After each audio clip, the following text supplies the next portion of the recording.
கர்நாடக மாநிலத்தின் முன்னாள் முதலமைச்சரும் பாஜக மூத்த தலைவருமான எடியூரப்பா மீது போக்சோ புகார் அளித்த பெண் தனியார் மருத்துவமனையில் உயிரிழந்துள்ளார்.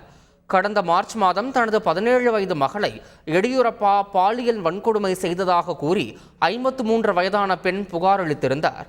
கடந்த 3 மாதங்களுக்கு முன்பு மோசடி புகார் குறித்து உதவி கேட்டு போன போது இச்சம்பவம் நடந்ததாக அவர் குற்றஞ்சாட்டியிருந்தார்.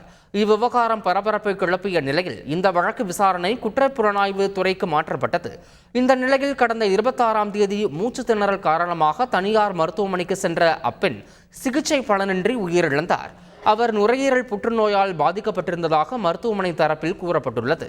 மேலும் அவரது உடலை அவரது மகனும் சகோதரரும் பெற்றுச் சென்ற நிலையில் அவரது உடலுக்கு பிரேத பரிசோதனை மேற்கொள்ளவில்லை என கூறப்படுகிறது. செய்திகளை உடனுக்குடன் தெரிந்து கொள்ள உடனே சப்ஸ்கிரைப் பண்ணுங்க.